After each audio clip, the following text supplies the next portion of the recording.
وَإِذَا أَصَابَ الثَّوْبَ مِنَ الرَّوْثِ أَوْ مِنْ أَخْفَاءِ الْبَقَرِ أَكْثَرُ مِنْ قَدْرِ الدِّرْهَمِ لَمْ تَجُزِ الصَّلَاةُ فِيهِ عِنْدَ أَبِي حَنِيفَةَ رَحِمَهُ اللَّهُ تَعَالَى لِأَنَّ النَّصَّ الْوَارِدَ فِي نَجَاسَتِهِ وَهُوَ مَا رُوِيَ أَنَّهُ عَلَيْهِ الصَّلَاةُ وَالسَّلَامُ رَمَى بِالرَّوْثَةِ وَقَالَ هَذَا رِجْسٌ أَوْ رِكْسٌ لم يعارضه غيره وبهذا يثبت التغليظ عنده والتخفيف بالتعارض۔ نجاست حقیقیہ سے متعلقہ مسائل بیان ہو رہے ہیں کہ کیسے اس کو پاک کیا جائے گا، اور گزشتہ سبق میں آپ نے پڑھا تھا کہ نجاست جو ہے دو قسم پر ہے۔ ایک نجاست حقیقی جو ہے، ایک نجاست مغلظہ ہے، ایک نجاست مخففہ ہے، یا دوسرے لفظوں میں یوں کہیے ایک نجاست غلیظہ ہے، ایک نجاست خفیفہ ہے۔ نجاست غلیظہ جو سخت نجاست ہے، تو اس نجاست غلیظہ کے اندر آپ نے پڑھا 1 درہم کی مقدار تک معاف ہے، یعنی اس میں نماز ہو جائے گی، لیکن اگر 1 درہم سے زائد ہوئی تو پھر اس کے اندر نماز جائز نہیں۔ اولاً تو یہ ہے، یہ معنی نہیں کہ 1 درہم کے بقدر لگی ہے تو انسان اسی طرح ان کپڑوں میں نماز پڑھ لے، بلکہ کیا کرے، اس کو دھوئے بھائی، اس کے ساتھ نماز پڑھنا یہ مکروہ ہے بھائی۔ لیکن مثلا اگر اور پانی نہیں مل رہا، مجبوری ہے، تو اس صورت میں کیا کرے، اگر اس میں نماز پڑھے گا تو ہو جائے گی نماز بھائی، لیکن بہتر کیا ہے کہ اس کو دھو لے، صاف کر لے۔ ہاں 1 درہم سے زائد لگی ہو پھر تو نماز ہی نہیں ہوگی سرے سے بھائی، بات سمجھ میں آ گئی بھائی جی۔ اور دوسری قسم ہے نجاست خفیفہ، اور نجاست خفیفہ آپ نے پڑھا کہ کپڑے کے جس حصے پر لگی ہو اس حصے کے 1/4 تک اگر پہنچ جائے تو پھر اس میں نماز جائز نہیں۔ 1/4 حصے تک اگر ہو جائے اس کے، مثلا آستین پر لگی ہے نجاست خفیفہ، تو آستین کے 1/4 حصے سے کم لگی ہو تو پھر اس میں نماز پڑھے تو جائز ہو جائے گی، لیکن اگر 1/4 حصے کے برابر ہو گئی تو پھر اس میں نماز جائز نہیں۔ تو یہ ہمیشہ یاد رکھنا، نجاست غلیظہ درہم کی مقدار تک معاف ہے، اور نجاست خفیفہ 1/4 سے کم معاف ہے، 1/4 کے برابر معاف نہیں۔ سمجھ میں آیا بھائی؟ یہ غلطی اکثر لگ جاتی ہے انسان کو کہ وہ درہم کے برابر تک معاف ہے، تو یہ بھی 1/4 تک معاف ہوگی، نہیں 1/4 سے کم معاف ہے، 1/4 تک معاف نہیں، 1/4 ہو جائے تو اس میں نماز جائز نہیں ہے بھائی جی۔ آج آپ کو بتلا رہے ہیں وَإِذَا أَصَابَ الثَّوْبَ مِنَ الرَّوْثِ أَوْ مِنْ أَخْفَاءِ الْبَقَرِ أَكْثَرُ مِنْ قَدْرِ الدِّرْهَمِ لَمْ تَجُزِ الصَّلَاةُ فِيهِ عِنْدَ أَبِي حَنِيفَةَ رحمہ اللہ۔ اور جب لگ جائے کپڑے کو مِنَ الرَّوْثِ، روث گوبر کو بھی کہتے ہیں اور لید کو بھی۔ گوبر یہ گائے بھینس وغیرہ کا جو فضلہ ہے، اور لید یہ گھوڑے خچر گدے وغیرہ کا جو فضلہ ہے اسے لید کہتے ہیں۔ تو روث کا اطلاق دونوں پر ہوتا ہے، گوبر کو بھی کہہ دیتے ہیں روث اور لید کو بھی کہہ دیتے ہیں روث، لیکن یہاں پر آگے بقر کا ذکر الگ آ رہا ہے، اقصائے بقر کا، لہذا یہاں روث سے مراد ہے لید بھائی۔ کیا مراد ہے؟ لید، جو گھوڑے خچر گدے وغیرہ کا فضلہ ہے۔ تو اگر کپڑے کو لید لگ جائے، او من اقصاء البقر، اقصا جمع ہے خصا کی یا خصیون کی، اور یہ گوبر کو کہتے ہیں۔ او من اقصاء البقری، یا گائے بیل وغیرہ کا گوبر لگ جائے، کتنا لگے؟ اکثر من قدر درہمی۔ بھئی یہ ضابطہ تو میں آپ کو پہلے بتا چکا ہوں، تمام جانور چاہے وہ حلال ہیں چاہے حرام ہیں، ان کا جو فضلہ ہے، ان کا جو پخانہ ہے، وہ کیا ہے؟ نجاست غلیظہ ہے بھئی۔ یہی بات بیان ہو رہی ہے کہ اگر کپڑے کو لید یا گائے کا گوبر جو ہے لگ جائے اکثر من قدر درہمی، 1 درہم سے زائد مقدار، لم تجوز الصلاۃ فیہ، اس میں نماز پڑھنا جائز نہیں۔ معلوم ہوا یہ سب کیا ہے؟ نجاست کون سی نجاست ہے؟ نجاست غلیظہ ہے. اسی لیے کہا لم تجوز الصلاۃ فی، اس میں نماز پڑھنا جائز نہیں ہے. عند ابی حنیفہ رحمہ اللہ، امام اعظم ابو حنیفہ رحمہ اللہ کے نزدیک، اور یہ یاد رکھیے اسی پر فتویٰ ہے بھائی. لأن النص الوارد فی نجاستہ، اس لیے کیونکہ وہ نص جو آئی ہے ان کے نجس ہونے کے بارے میں، وہ ہوا ما رویہ، اور وہ حدیث ہے جو روایت کی گئی ہے کہ انہ علیہ السلام، کہ حضور علیہ السلام رما بالروثۃ، آپ نے پھینک دیا گوبر کو. بھائی حدیث میں آتا ہے، حضرت عبداللہ ابن مسعود رضی اللہ تعالیٰ عنہ فرماتے ہیں کہ نبی کریم صلی اللہ علیہ وسلم قضاء حاجت کے لیے تشریف لے جا رہے تھے، تو آپ نے مجھے حکم دیا کہ 3 پتھر لے آؤں آپ کے لیے. بھائی 3 پتھر لے آؤں استنجا کے لیے. چنانچہ میں نے ادھر آس پاس دیکھا، مجھے 2 پتھر ملے، تیسرا پتھر نہیں ملا، تو میں ایک خشک گوبر کا ٹکڑا اٹھا کر لے آیا. بھائی خشک گوبر کا، تو میں نے حضور علیہ السلام کو دیے، تو آپ نے 2 پتھر تو لے لیے اور وہ گوبر کو پھینک دیا حضور صلی اللہ علیہ وسلم نے، اور فرمایا کہ ھذا رجسن، یا یہ فرمایا ھذا رکسن. بھائی رجسن اور رکسن کا ایک معنی ہے گندگی اور نجاست، یعنی یہ تو نجاست ہے، یہ نجس ہے. بھائی تو حضور علیہ السلام نے اس گوبر کے ٹکڑے کو پھینک دیا نجس کہہ کر. معلوم ہوا گوبر کیا ہے؟ نجس ہے. بھائی تو یہ وہی حدیث ذکر ہو رہی ہے، وہ ہوا معرویہ، اور وہ حدیث ہے جو روایت کی گئی ہے کہ انہ علیہ السلام رما بالروثۃ، کہ آپ نے گوبر کو پھینک دیا. وقال، اور فرمایا ھذا رجسن اور رکسن، یہ گندگی ہے، نجاست ہے. تو یہ راوی کو شک ہوا ہے. بھائی راوی حدیث کو جو روایت کرنے والا ہے کہ یا صحابی کو شک ہوگا یا بعد والے کسی راوی کو شک ہوگا کہ حضور علیہ السلام نے رجسن فرمایا یا رکسن فرمایا. بھائی بہرحال دونوں کا معنی ایک ہی ہے بھائی، نجاست اور گندگی. تو حضور علیہ السلام نے فرمایا ھذا رجسن او یا ھذا رکسن، فرمایا کہ یہ گندگی ہے. یہ جو حدیث ہے امام صاحب کی دلیل چل رہی ہے، وہ فرماتے ہیں یہ جو حدیث ہے لم یعارضہ غیرہ، اس کے معارض کوئی اور حدیث نہیں.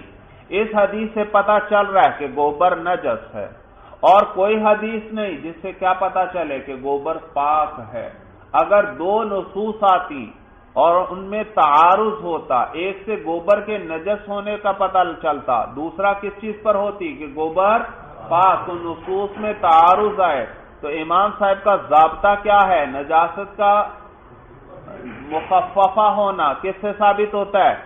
تعارض نصین سے. ضابطہ یاد ہے یا بھول گئے؟ امام صاحب کا ضابطہ یہ ہے کہ اگر ایک چیز کے نجس ہونے پر نص آئے لیکن اس کے مقابل کوئی دوسری نص نہ آئے تو وہ اس کے نجاست مغلظہ ہونے کی دلیل ہے. اور اگر ایک چیز کے بارے میں 2 قسم کی نصوص آ رہی ہیں، بعض سے اس کے پاک ہونے کا پتہ چل رہا ہے، بعض سے اس کے نجس ہونے کا پتہ چل رہا ہے، تو تعارض نصین کی وجہ سے اس چیز کے نجس ہونے میں خفت آ جائے گی. اب حکم میں وہ سختی نہیں رہے گی، تو پھر اس کو کیا قرار دیں گے؟ نجاست خفیفہ. جی تو امام صاحب فرماتے ہیں لم یعارضہ غیرہ، اس نص کے معارض اور مقابل کوئی اور نص نہیں. وبہذا یثبت التغلیظ عندہ، اور اس سے تغلیظ ثابت ہوتی ہے عندہ اے عند ابی حنیفہ رحمہ اللہ، کن کے نزدیک؟ امام اعظم ابو، کیونکہ معارض کوئی نہیں. تعارض ہوتا تو خفت ثابت ہوتی، تعارض نہیں تو کیا ثابت ہوگی؟ تغلیظ ثابت ہوگی، یعنی نجاست مغلظہ اس کو قرار دیں گے. وَالتَّخْفِيفُ بِالتَّعَارُضِ، اور تخفیف کیسے ثابت ہوتی ہے امام صاحب کے نزدیک؟ بالتعارض، کس کی وجہ سے؟ تعارض کی وجہ سے، اور یہاں تعارض کوئی نہیں ہے. وقال، اور صاحبین فرماتے ہیں یجزیہ، یہ اس کے لیے کافی ہے. یعنی اگر 1 درہم سے زائد گوبر یا لید لگی ہے اور اس میں نماز پڑھتا ہے تو نماز ہو جائے گی. وہ اس کو کیا قرار دیتے ہیں؟ نجاست خفیفہ قرار دیتے ہیں. بات سمجھ میں آ گئی؟ وہ فرماتے ہیں قال یجزیہ، صاحبین فرماتے ہیں کہ اس کے لیے کافی ہوگا، یعنی نماز ہو جائے گی. حتی یفحش، یہاں تک کہ یہ گوبر یا لید جو ہے بہت زیادہ ہو جائے، یعنی بہت زیادہ لگاؤ کپڑوں پر. تو معلوم ہوا امام صاحب کے نزدیک جو ہے وہ یہ گوبر اور لید کیا ہے؟ نجاست مغلظہ، اور اسی پر فتویٰ. اور صاحبین کے نزدیک یہ کیا ہے؟ نجاست مخففہ. اسی لیے کیا کہا؟ حتی یفحش، یہاں تک کہ وہ زیادہ لگے تو پھر جائز نہیں. بھائی ان کے نزدیک نجاست خفیفہ کیوں؟ صاحبین کا ضابطہ کیا تھا؟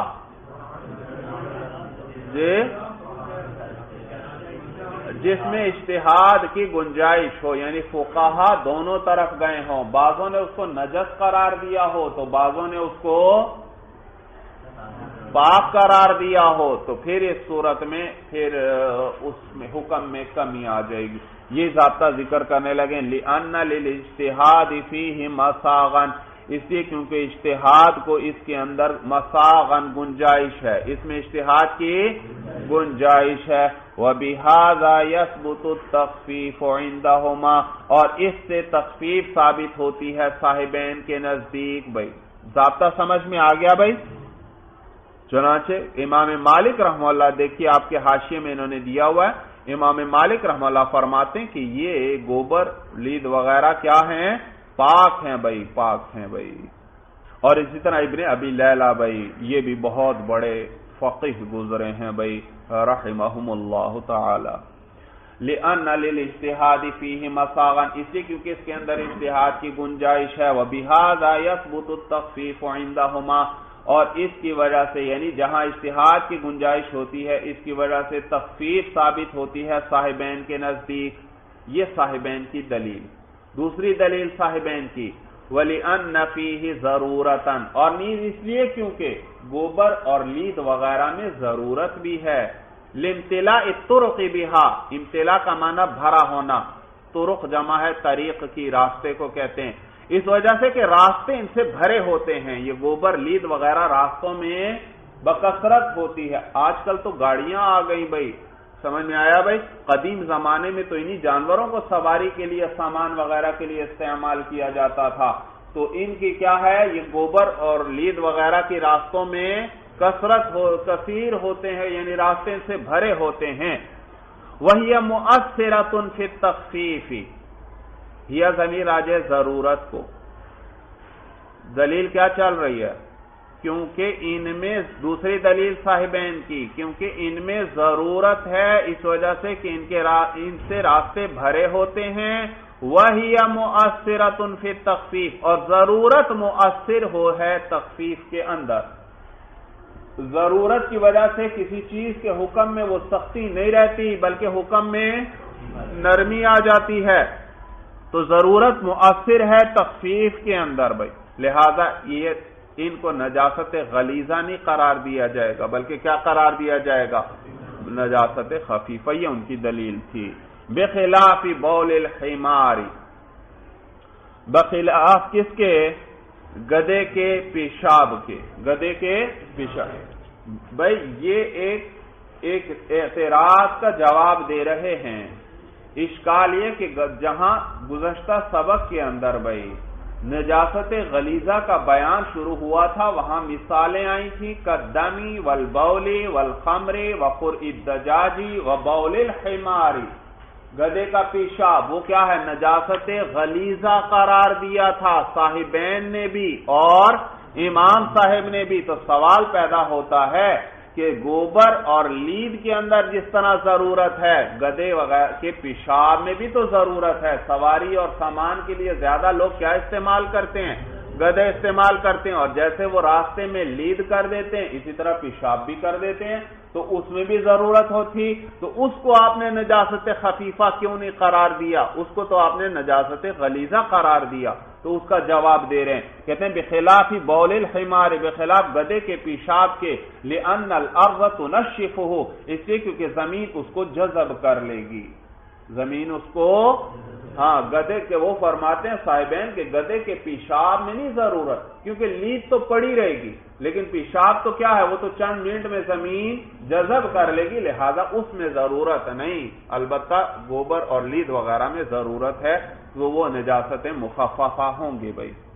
قلنا، ہم جواب دیتے ہیں الضرورت فی النعال، ضرورت جوتوں کے اندر ہے. وقد اثرت فی التخفیف مرۃ حتی تطہر بالمسح، اور تحقیق اس ضرورت نے اثر دکھایا تخفیف کے اندر مرتن ایک مرتبہ، حتی تطہر بالمسح، یہاں تک کہ جوتے پاک ہو جاتے ہیں پونچھنے سے ہی. آپ نے پڑھا تھا پیچھے مسئلہ، موزے کو اگر نجاست لگ جائے، چاہے خشک ہو جائے چاہے تر ہی ہو، اس کو زمین سے رگڑ کر اچھی طرح صاف کر دیا جائے کہ نجاست کا اثر ختم ہو جائے، تو وہ موزہ کیا ہو جائے گا؟ پاک ہو جائے گا. اور موزے کس کے بنے ہوتے ہیں؟ چمڑے کے. تو وہی حکم جوتے کا بھی ہے. جوتے کے ساتھ بھی اگر نجاست لگ گئی، زمین کے ساتھ اس کو رگڑ دیا گیا، تو جوتا کیا ہو جائے گا؟ پاک ہو جائے گا. تو صاحبین نے دلیل کیا دی تھی؟ گوبر اور لید کو نجاست خفیفہ قرار دیا تھا. کس وجہ سے؟ دوسری دلیل کیا تھی ان کی؟ ضرورت کی وجہ سے. کس کی بنا پر؟ ضرورت کی بنا پر اس کو نجاست خفیفہ قرار دیا جائے بھائی، کیونکہ اس میں ضرورت ہے، راستوں میں یہ پڑی ہوتی ہے. اس کا جواب دے رہے ہیں بھائی امام صاحب کی جانب سے صاحب ہدایہ بھائی کہ ٹھیک ہے، ضرورت ہے، گوبر اور لید میں ضرورت ہے، لیکن کپڑوں کے اندر ضرورت ہے یا صرف جوتوں کے اندر ضرورت ہے؟ گوبر اور لید راستوں میں پڑے ہوتے ہیں، کپڑوں پہ لگیں گے یا جوتوں پر لگیں گے؟ جوتوں میں لگیں گے. تو ضرورت صرف کس کے اندر ہے؟ جوتوں کے اندر ہے. اور ضرورت کی وجہ سے تخفیف آتی ہے یا نہیں آتی؟ یہ تو قطعی ضابطہ ہے کہ ضرورت کی وجہ سے کیا آ جاتی ہے حکم میں؟ تخفیف. تو ان میں بھی ایک مرتبہ تخفیف آ چکی ہے. کس طرح؟ بھائی جوتوں پر نجاست لگی ہے تو حکم تو کیا ہونا چاہیے تھا؟ جوتے کو دھویا جائے، لیکن تخفیف آ گئی شریعت کی طرف سے، نہیں، زمین کے ساتھ رگڑ دو، اچھی طرح نجاست کو ختم کر دو، جوتا کیا ہو جائے گا؟ آسانی آ گئی یا نہیں آ گئی بھائی؟ دھونا تو بڑا مشکل کام تھا، لیکن اب آسانی آ گئی کہ صرف زمین سے اچھی طرح رگڑنے سے وہ پاک ہو. تو ضرورت کس کے اندر تھی؟ ضرورت صرف کس میں ہے؟ جوتوں میں ہے، کپڑوں کے اندر نہیں. اور جوتوں کے اندر ایک مرتبہ تخفیف اپنا اثر دکھا چکی ہے یا نہیں؟ اور ضرورت جوتوں کے اندر ضرورت ایک مرتبہ اپنا اثر دکھا چکی ہے، اس کے حکم میں کیا آ گئی؟ تخفیف آ گئی. لہذا اب مزید تخفیف نہیں ہوگی اور کپڑوں کے اندر تخفیف نہیں ہوگی. بھائی صورت سمجھ میں آ گئی بھائی؟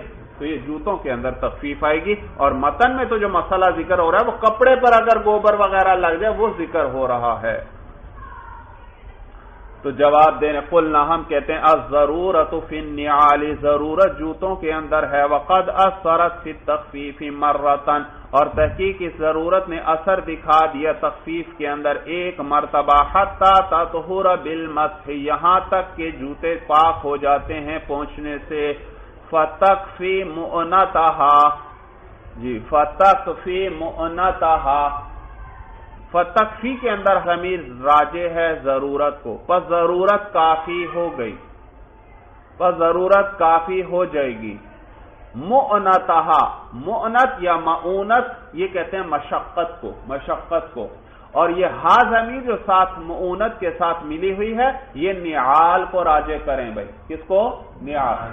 جی مؤنتہا اے مؤنتن نعالی، پس ضرورت کافی ہو گئی جوتوں کی مشقت میں، ضرورت کافی ہو گئی جوتوں کی مشقت میں، یعنی ضرورت نے جوتوں کی مشقت سے بچا لیا.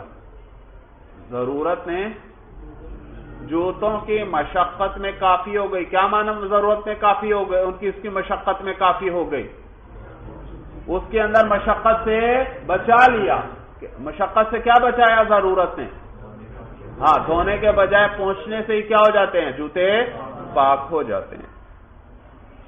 ولا فرق بین معقول اللحم وغیر معقول اللحم، اور کوئی فرق نہیں ہے معقول اللحم وہ جانور جن کا گوشت کھایا جاتا ہے اور وہ جانور غیر معقول جن کا گوشت نہیں کھایا جاتا. بھائی ان میں کوئی فرق نہیں ہے، یعنی دونوں کا یہی حکم ہے. وظفر رحمہ اللہ فرق بینہما، اور امام ظفر رحمہ اللہ نے فرق کیا ان دونوں کے درمیان. بھائی کوئی فرق نہیں ہے معقول اللحم اور غیر معقول اللحم کے اندر، جبکہ امام ظفر رحمہ اللہ فرق کرتے ہیں. وہ فرماتے ہیں وہ غیر معقول اللحم میں امام صاحب کی موافقت کرتے ہیں اور معقول اللحم کے اندر صاحبین کی موافقت کرتے ہیں. بھائی امام صاحب نے تو معقول اللحم جانوروں کے پخانے کو اور ان کے فضلے کو بھی نجاست غلیظہ قرار دیا، بھی متن میں گزرا. تو غیر معقول اللحم کے تو وہ بطریق اولا کیا ہوگا؟ نجاست غلیظہ. تو امام ظفر رحمہ اللہ موافقت کر رہے ہیں امام اعظم ابو حنیفہ کی فی غیر معقول اللحم. کس کے اندر؟ غیر معقول اللحم جو ہیں یعنی حرام جانور جو ہیں ان میں امام صاحب کی موافقت کرتے ہیں. اور حرام جانوروں کے فضلے کے بارے میں امام صاحب کیا فرماتے ہیں؟ نجاست غلیظہ. تو اس میں امام ظفر بھی کیا فرماتے ہیں؟ ان کا فضلہ جو ہے حرام جانوروں کا فضلہ کیا ہے؟ نجاست غلیظہ ہے. ووافقہما فی المعقول، اور امام ظفر نے موافقت کی ہے صاحبین کی معقول اللحم جانوروں میں یعنی حلال جانوروں میں. جیسے ابھی اوپر گزرا گائے بیل وغیرہ کا جو گوبر ہے اس کو صاحبین نے کیا قرار دیا تھا؟ نجاست خفیفہ. تو امام ظفر رحمہ اللہ بھی فرماتے ہیں کہ معقول اللحم یعنی حلال جانوروں کا فضلہ کیا ہے؟ نجاست تو امام صاحب اور صاحبین انہوں نے تو فرق نہیں کیا تھا. جن کے نزدیک امام صاحب کے نزدیک سب کیا ہیں؟ نجاست مغلظہ، اور صاحبین کے نزدیک سب کیا ہیں؟ نجاست مخففہ. لیکن امام ظفر رحمہ اللہ کیا فرماتے ہیں؟ وہ غیر معقول اللحم میں امام صاحب کی موافقت کرتے ہیں، فرماتے ہیں کہ حرام جانوروں کا فضلہ نجاست غلیظہ ہے، اور حلال جانوروں میں وہ صاحبین کی موافقت کرتے ہیں اور فرماتے ہیں ان کا فضلہ کیا ہے؟ نجاست خفیفہ ہے. مسئلہ سمجھ میں آ گیا؟ وعن محمد رحمہ اللہ انہ لما دخل الرائے، کہ امام محمد رحمہ اللہ سے روایت ہے کہ جب وہ داخل ہوئے رائے شہر میں. بھائی لما دخل الرائے یا مشدد ہے، جب وہ رائے شہر میں داخل ہوئے. ورأى البلوى، بلوا کا کیا معنی ہوتا ہے؟ پہلے بھی یہ لفظ کئی دفعہ گزر چکا ہے، مبتلا ہونا یعنی ابتلا. ورأى البلوى، اور اس میں ابتلا کو دیکھا یعنی لوگ کثرت سے اس میں مبتلا ہیں کہ ان کے کپڑوں وغیرہ پر کیا لگ جاتی ہے؟ نجاست وغیرہ لگ جاتی ہے. آفتا، تو انہوں نے امام محمد رحمہ اللہ نے فتویٰ دیا ان الکثیر الفاحش لا یمنع ایضا، کہ کثیر فاحش یعنی بہت زیادہ بھی یہ اگر گوبر وغیرہ لگ جائے کپڑوں پر، لا یمنع، تو بھی یہ نماز سے مانع نہیں، یہ بھی نماز سے پھر بھی یہ نماز سے روکتا نہیں. سمجھ میں آیا؟ کیونکہ ضرورت آ گئی بھائی، کثرت سے لوگ اس میں مبتلا ہیں اور ضرورت کیا پیدا کرتی ہے؟ تخفیف پیدا کرتی ہے. چنانچہ وہ فرماتے ہیں کہ کثیر فاحش بھی ان کے اندر وہ مانع صلاۃ نہیں ہے. بھائی وقاسوا علیہا طین بخارا، قاسوا اور اسی پر قیاس کیا ہے فقہا نے طین بخارا، بخارا کی کیچڑ کو. طین کہتے ہیں کیچڑ، گارا وغیرہ.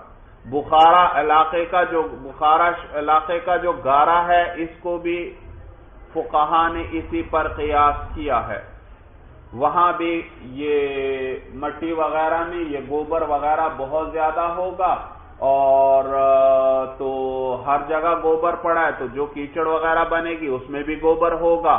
تو اسی پر فقہا نے اسی پر قیاس کیا. امام محمد رحمہ اللہ نے کیا فتویٰ دیا تھا رائے شہر میں جانے کے بعد؟ کہ کثیر فاحش بھی مانع صلاۃ نہیں. تو باقی فقہا نے طین بخارا کو بھی اسی پر قیاس کیا اور کیا فتویٰ دیا کہ بخارا کی کیچڑ اگر زیادہ بھی کپڑوں پر لگ جائے پھر بھی یہ کثیر فاحش بھی مانع صلاۃ نہیں ہے. بھائی وعند ذلك رجوعه في الخف يروى، اور اس وقت امام محمد رحمہ اللہ کا رجوع کرنا فی الخف موزے کے اندر یروى روایت کیا گیا ہے. کیا کیا گیا ہے؟ بھائی موزے پر نجاست کی اگر لگ جائے، آپ نے تفصیل پڑھی تھی اس باب کے شروع میں کہ شیخین رحمہم اللہ کے نزدیک اگر نجاست خشک ہو جائے، موزے پر لگی ہے اور خشک ہو جائے تو زمین پر رگڑ دینے سے موزہ پاک ہو جائے گا۔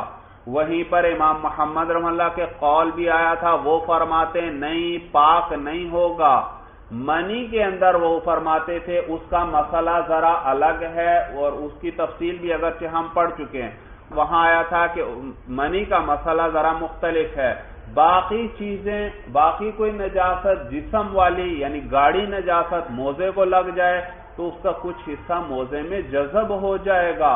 جب وہ جذب ہو گیا اب وہ رگڑنے سے تو نہیں نکلے گا اور خشک ہونے سے، لہذا دھونا پڑے گا۔ مسئلہ ذہن میں آ گیا، یاد آیا کچھ بھائی؟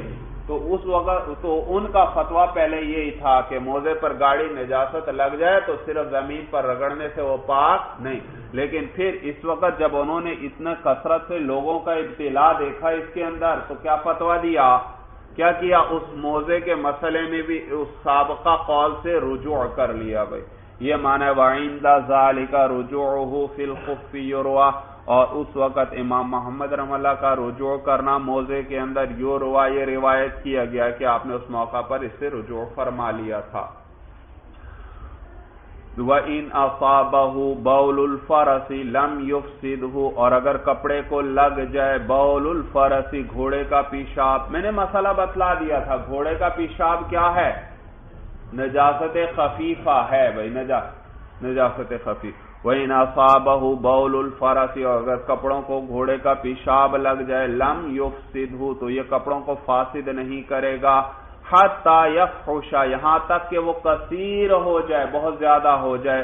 عند ابی حنیفہ و ابی یوسف رحمہ اللہ، شیخین رحمہم اللہ کے نزدیک بھائی، وعند محمد رحمہ اللہ لا تمنع وَإِنْ فَحُشَ، امام محمد رحمہ اللہ کے نزدیک یہ مانع نہیں بنے گا وَإِنْ فَحُشَ، اگرچہ کثیر ہی ہو جائے، اگرچہ وجہ یہ کہ گھوڑے کا پیشاب جو ہے یہ شیخین رحمہم اللہ کے نزدیک نجاست خفیفہ ہے، اور نجاست خفیفہ آپ نے پڑھا یرحمک اللہ، نجاست خفیفہ میں آپ نے پڑھا کہ وہ کثیر فاحش ہو تو معاف نہیں، اس سے کم ہو تو معاف ہے بھائی۔ اور جبکہ امام محمد رحمہ اللہ ان کے بارے میں تو آپ پیچھے پڑھ چکے ہیں کہ معقول اللحم جانوروں کا پیشاب ان کے نزدیک سرے سے نجس ہی نہیں ہے بلکہ پاک ہے۔ معقول اللحم جانوروں کا پیشاب کیا ہے؟ پاک ہے، امام محمد رحمہ اللہ کے نزدیک۔ سمجھ میں آیا بھائی؟ اصول فقہ میں بھی آپ پڑھ چکے ہیں اور یہاں پر بھی ذکر ہو چکا ہے بھائی۔ تو امام محمد رحمہ اللہ فرماتے ہیں گھوڑا معقول اللحم ہے، حلال جانور ہے، لہذا اس کا پیشاب نجس ہی نہیں، جتنا مرضی کپڑوں کو لگ جائے، پاک چیز لگی ہے، اس سے نماز پر کوئی اثر نہیں پڑے گا، نماز ہو جائے گی۔ سورج سمجھ میں آ گئی؟ جبکہ شیخین کے نزدیک یہ کیا ہے؟ نجاست خفیفہ، اور نجاست خفیفہ معاف ہے جب تک کثیر فاحش نہ ہو جائے، اور وہ کتنا ہے؟ چوتھا، کپڑے کے چوتھے حصے تک نہ پہنچ جائے، تو چوتھے حصے تک پہنچ جائے تو معاف نہیں، اس سے کم ہو تو معاف ہے۔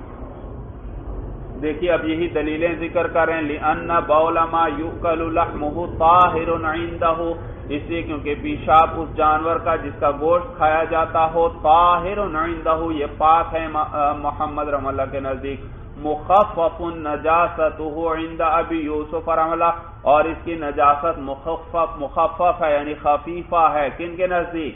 امام ابو یوسف رحمہ اللہ کے نزدیک، وَلَحْمُهُ مَاكُولٌ عِندَهُمَا، اور اس کا گوشت کھایا جاتا ہے صاحبین کے نزدیک۔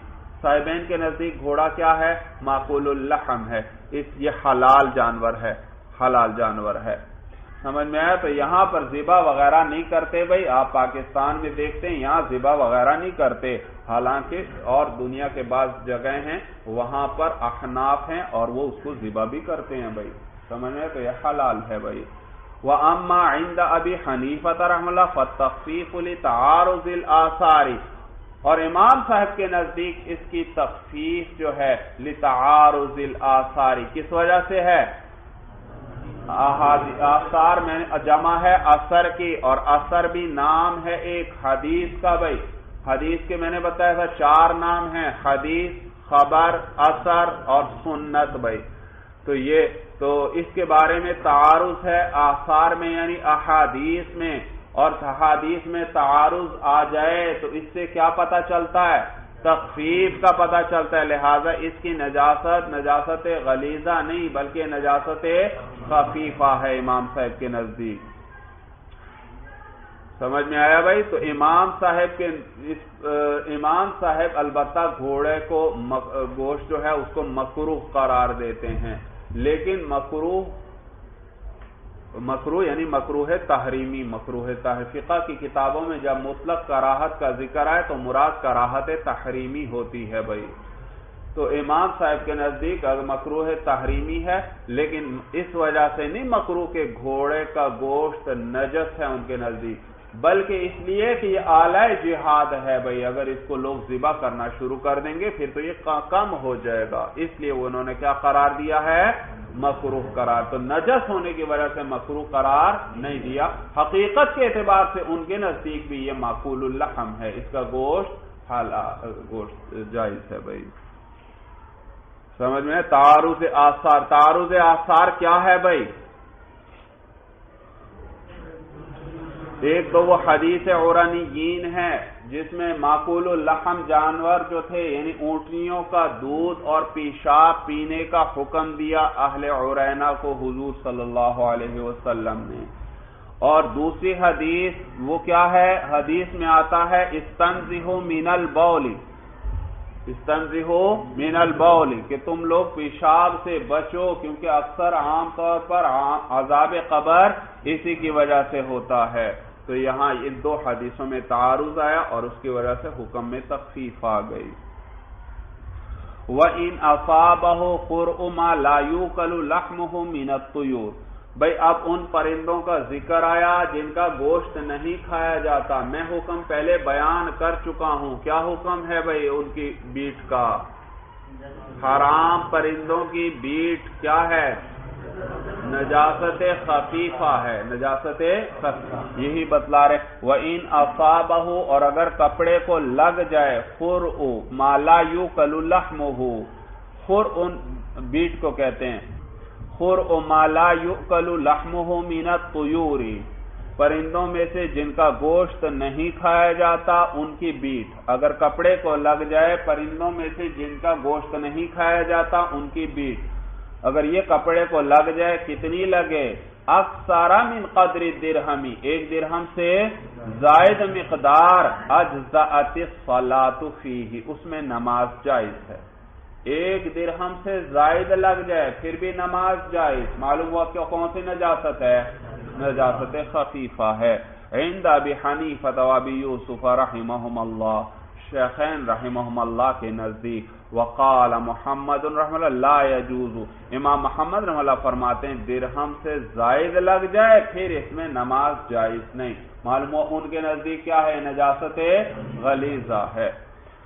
اچھا، شیخین رحمہم اللہ تو فرماتے ہیں درہم سے زیادہ لگ جائے تو بھی نماز ان کپڑوں میں جائز. امام محمد رحمہ اللہ فرماتے ہیں کہ درہم سے زائد لگ جائے تو اس میں نماز جائز نہیں. اب اس کا کیا معنی؟ تو بعض فقہا نے لکھا کہ شیخین رحمہم اللہ کے نزدیک ان کی بیٹ نجس ہے ہی نہیں، پاک ہے. بیٹ کیا ہے؟ پاک، نجس ہے ہی نہیں. اور امام محمد رحمہ اللہ کے نزدیک نجاست غلیظہ ہے بھائی. تو اسی لیے شیخین فرماتے ہیں کہ درہم سے زائد بھی لگ جائے تو اس میں نماز جائز ہے، کیونکہ ان کے نزدیک یہ نجس ہی نہیں ہے. بات سمجھ میں آ گئی بھائی؟ تو گویا اختلاف کس چیز میں آیا؟ نجس ہونے میں ہی اختلاف آ گیا. شیخین رحمہ اللہ کے نزدیک نجس ہے ہی نہیں اور امام محمد رحمہ اللہ کے نزدیک نجس ہے بھائی. یہی بات ذکر کر رہے ہیں. فقد قیل، پس تحقیق کہا گیا ہے کہ ان الاختلاف فی النجاست، کہ اختلاف کس چیز کے اندر ہے؟ نجس ہونے میں ہی اختلاف ہے. شیخین رحمہ اللہ کے نزدیک نجس ہے ہی نہیں اور امام محمد رحمہ اللہ کے نزدیک نجس ہے بھائی. وقد قیل تحقیق کہا گیا ہے فی المقداری کہ اختلاف کس چیز کے اندر ہے؟ مقدار میں ہے، وہو الاصح اور یہی قول زیادہ صحیح ہے، یعنی مقدار میں یہ اختلاف ہے، نجس ہونے میں کوئی اختلاف نہیں، نجس دونوں کے نزدیک ہے، شیخین رحمہ اللہ کے نزدیک بھی نجس اور امام محمد رحمہ اللہ کے نزدیک بھی نجس، البتہ اختلاف صرف کس چیز میں ہے؟ مقدار میں ہے۔ کیا مانا؟ امام محمد رحمہ اللہ کے نزدیک درہم سے زیادہ لگی ہے تو اس میں نماز جائز نہیں، معلوم ہو کون سی نجاست ہے؟ نجاست غلیظہ۔ اور شیخین رحمہ اللہ کے نزدیک، ان کے نزدیک ہی نجس ہونے میں اختلاف نہیں ہے، صرف کس چیز میں اختلاف ہے؟ مقدار۔ درہم سے زائد لگے پھر بھی اس میں نماز جائز، معلوم ہو کون سی نجاست؟ نجاست خفیفہ ہے، معلوم ہے نجس ہونے میں کوئی اختلاف نہیں، نجس دونوں کے نزدیک، البتہ شیخین کے نزدیک نجاست خفیفہ اور امام محمد رحمہ اللہ کے نزدیک نجاست غلیظہ۔ یہ معنی وقد قیل فی المقداری اور تحقیق کہا گیا کہ اختلاف جو ہے مقدار میں ہے، وہو الاصح اور یہی قول زیادہ صحیح ہے۔ ہوا یقول امام محمد رحمہ اللہ فرماتے ہیں ان تخفیف للضرورتی کہ تخفیف جو ہوتی ہے وہ ضرورت کی وجہ سے ہوتی ہے، ولا ضرورت اور یہاں پر کوئی ضرورت نہیں، لعدم المخالطت، مخالطت کہتے ہیں گھل مل کر رہنا، مل جل کر رہنا، اور یہاں کس کی بات چل رہی ہے؟ حرام پرندوں کی، اور حرام پرندے تو انسانوں کے ساتھ گھل مل کر نہیں رہتے، گھل مل کر نہیں رہتے، لہذا یہاں کوئی ضرورت نہیں، ضرورت ہوتی تو ان میں تخفیف آ جاتی، ہم اس کو نجاست غلیظہ قرار نہ دیتے، کیا قرار دیتے؟ نجاست خفیفہ، لیکن یہاں کوئی ضرورت ہی نہیں۔ کیوں نہیں ضرورت؟ کیونکہ ان کا انسانوں کے ساتھ گھلنا ملنا نہیں ہے، تو انسانوں سے دور رہتے ہیں، لہذا بلا ضرورت کی اس کو نجاست خفیفہ نہیں قرار دیا جائے گا۔ تو وہ فرماتے ہیں ان تخفیف علی ضرورتی کہ تخفیف جو ہوتی ہے علی ضرورتی بنا بر ضرورت کے ہوتی ہے، ولا ضرورت لعدم المخالطت اور کوئی ضرورت نہیں ہے یہاں پر بوجہ گھلنا ملنا نہ ہونے کی وجہ سے، فلا یخفف لہذا اس کو نجاست خفیفہ قرار نہیں دیا جائے گا۔ ولہما شیخین رحمہم اللہ کی دلیل یہ ہے کہ انہا تزرق فی الہوا کہ یہ بیٹ کر دیتے ہیں ہوا میں سے، والتحامی عنہ متعذر اور بچنا اس سے مشکل ہوتا ہے۔ یہ کس سے کر دیتے ہیں؟ ہوا سے، تو بچنا اس سے ممکن ہی نہیں ہے، بھائی انسان کی توجہ ہی نہیں ہوتی بھائی۔ فتحققت الضرورت تو ضرورت ثابت ہو گئی، کیا ثابت ہو گئی؟ ضرورت ثابت ہو گئی جی، یہ شیخین رحمہ اللہ کی دلیل بھائی۔ ولو وقع فی الاناء قیل اچھا بھائی ان کی بیٹ، یہ جو حرام پرندے ہیں ان کی بیٹ اگر برتن میں گرے تو کیا حکم ہے؟ تو بعض فقہا فرماتے ہیں کہ برتن کو یہ کیا کر دے گی؟ فاسد کر دے گی، نجس کر دے گی۔ بعض فرماتے ہیں نہیں، بس برتن کو بھی نجس نہیں کرے گی بوجہ ضرورت کے، کیونکہ برتنوں کو بھی ان سے بچانا مشکل ہے بھائی۔ تو کہتے ہیں وَلَوْ وَقَعَ فِي الْإِنَاءِ قِيلَ يُفْسِدُهُ اور اگر وہ بیٹ ان کی واقع ہو جائے یعنی گر پڑے فی الْإِنَاءِ برتن میں، قیل تو کہا گیا ہے يُفْسِدُهُ اس برتن کو فاسد کر دے گی یعنی نجس کر دے گی، وَقِيلَ لَا يُفْسِدُهُ اور کہا گیا ہے کہ اس کو نجس نہیں کرے گی، لِتَعَذُّرِ صَوْنِ الْأَوَانِي عَنْهُ اوانی جمع ہے آنیتن کی، برتن کو کہتے ہیں بھائی، لِتَعَذُّرِ صَوْنِ الْأَوَانِي عَنْهُ بوجہ برتنوں کے اس سے بچانا ممکن نہ ہونے کی وجہ، کیونکہ ممکن نہیں ہے برتنوں کو بچانا اس سے بھائی۔ وَإِنْ أَصَابَهُ مِنْ دَمِ السَّمَكِ أَوْ مِنْ لُعَابِ الْبَغْلِ أَوِ الْحِمَارِ أَكْثَرُ مِنْ قَدْرِ الدِّرْهَمِ أَجْزَأَتِ الصَّلَاةُ فِيهِ اور اگر کپڑے کو لگ جائے من دم السمک مچھلی کے خون میں سے، او من لعاب البغل یا خچر کے لعاب میں سے، او الحمار یا گدے کے لعاب میں سے، کتنا لگ جائے؟ اکثر من قدر الدرہم ایک درہم سے زائد مقدار، اجزأت الصلاۃ فیہ تو اس کپڑے میں نماز جائز ہے، کافی ہو جائے گی، اس میں نماز کافی ہو جائے گی۔ اما دم السمقی، باقی مچھلی کا خون جو ہے اس کی کیا وجہ ہے، اس میں کیوں اس کپڑے میں نماز کیوں جائز ہوگی؟ کہتے ہیں فَلِأَنَّهُ لَيْسَ بِدَمٍ عَلَى التَّحْقِيقِ، اس لیے کیونکہ جو مچھلی کا خون ہے وہ خون ہے ہی نہیں علی التحقیق، بنا بر تحقیقی قول کے، تحقیق کے مطابق وہ خون ہے ہی نہیں، فلا یکون نجسا، تو وہ نجس بھی نہیں ہوگا۔ بات سمجھ میں آئی؟ مچھلی کا خون وہ حقیقت میں خون ہے ہی نہیں، خون ہوتا تو کپڑوں کو نجس کرتا، جب خون ہی نہیں تو کپڑوں کو بھی نجس نہیں کرے۔ دلیل اس کی پہلے بھی گزر چکی کہ خون جو ہے وہ تو دھوپ میں رکھا جائے، دھوپ اس کو لگتی ہے تو وہ سیاہ پڑ جاتا ہے، جبکہ مچھلی کا خون اس کو دھوپ لگتی ہے وہ سفید ہو جاتا ہے، معلوم ہو وہ خون نہیں، خون جیسا رنگ تو ضرور ہے لیکن خون نہیں۔ وعن ابی یوسف رحمہ اللہ، اور امام ابو یوسف رحمہ اللہ سے روایت کیا گیا ہے کہ انہ اعتبر فیہ الکثیر الفاحشہ، کہ انہوں نے اس کے اندر کثیر فاحش کا اعتبار کیا ہے۔ کس چیز کا اعتبار کیا ہے؟ کثیر فاحش کا کیا معنی؟ یعنی کثیر فاحش لگ جائے تو پھر ان کپڑوں میں نماز جائز نہیں، معلوم ہوا انہوں نے اس کو نجاست خفیفہ قرار دیا ہے،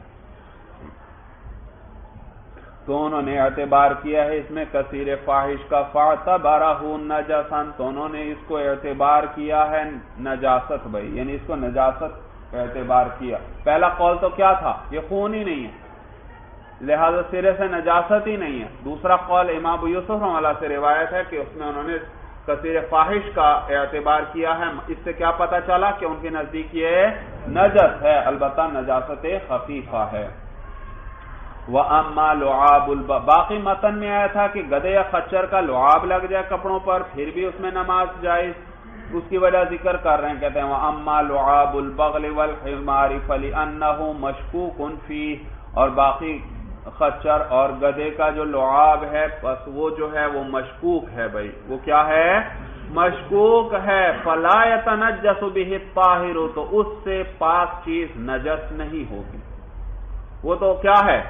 مشکوک، تو پاک چیز اس کی وجہ سے نجس نہیں ہوگی۔ کس کو لگا وہ لعاب گدھے یا خچر کا؟ کپڑوں کو لگا ہے، اور کپڑے کا پاک ہونا یقینی، اس سے پہلے کیا تھا؟ کپڑے کا پاک ہونا یقینی، اور اب جو لعاب لگا ہے اس کا نجس ہونا مشکوک ہے، اور ضابطہ پڑھ چکے الیقین لا یزول بالشک، کہ یقین جو ہے وہ شک کی وجہ سے زائل نہیں، تو اب کپڑوں کے نجس ہونے میں شک آیا اور شک کی وجہ سے ان کو نجس نہیں قرار دیا جا سکتا۔ فَإِنِ انْتَضَحَ عَلَيْهِ الْبَوْلُ مِثْلُ رُؤُوسِ الْإِبِلِ فَذَلِكَ لَيْسَ بِشَيْءٍ، اگر چھینٹے پڑے اس پر البول، کس کے؟ پیشاب کے، مثل رؤوس الابر، ابر کہتے ہیں سوئی کو، سوئی، مثل رؤوس میں یہ کتابت کی غلطی ہے بھائی، اس میں 2 واو ہونے چاہیے، 2 واو، سمجھ میں آیا بھائی؟ 2 واو، یہ جو ایک واو ہے اس کے اوپر تو حمزہ لکھی ہے، یہ دراصل حمزہ ہی ہے، یاد رکھیے عربی میں حمزہ کی کتابت سب سے مشکل کام ہے، اسی حمزہ کو کبھی الف کی صورت میں لکھتے ہیں، کبھی یا کی صورت میں لکھتے ہیں، کبھی واو کی صورت میں لکھتے ہیں، اور کبھی اس کی اپنی حمزہ ہی کی صورت میں لکھتے ہیں۔ دیکھو شروع میں آئے حمزہ اقوال کی شروع میں کیا ہے؟ حمزہ، لیکن اس کو لکھتے کس شکل میں ہے؟ الف کی صورت میں، سمجھ میں آیا بھائی؟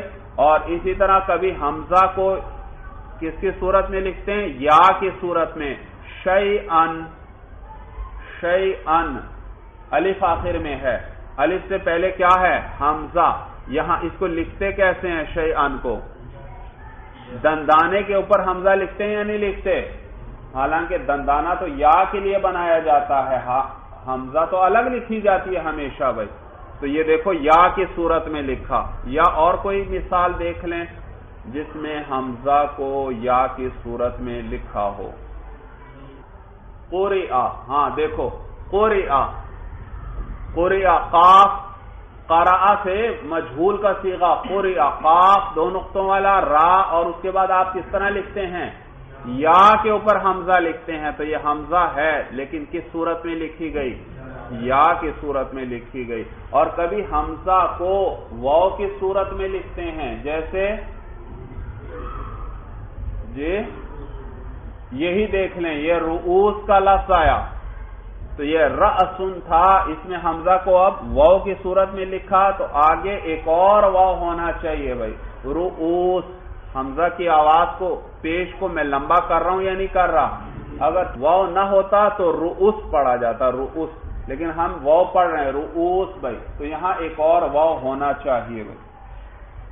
اچھا بھائی، مثل رؤوس الابل، اگر چھینٹے پڑے اس پر پیشاب کے، مثل رؤوس الابل، سوئی کے سروں کے برابر بھائی، سوئی کے سروں کے برابر، یعنی بہت چھوٹے پیشاب کے جو چھینٹے پڑیں، فذالک لیس بشیء، تو وہ کوئی چیز نہیں ہے، تو وہ کوئی چیز نہیں، یعنی اس میں نجاست کا اعتبار کرنے کی اور فکر کرنے کی ضرورت نہیں ہے بھائی، وہ بہت چھوٹے ہیں، ان سے بچنا ہے انسان کے لیے ممکن نہیں، احتیاط کرے اور باقی ان سے بچنا ممکن نہیں ہے.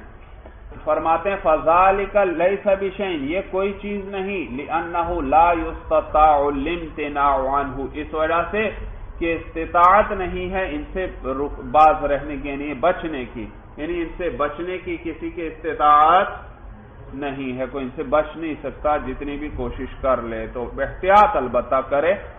چلیے بس بھائی، ھذا ھو المرام، اللہ اعلم بحقیقت الکلام.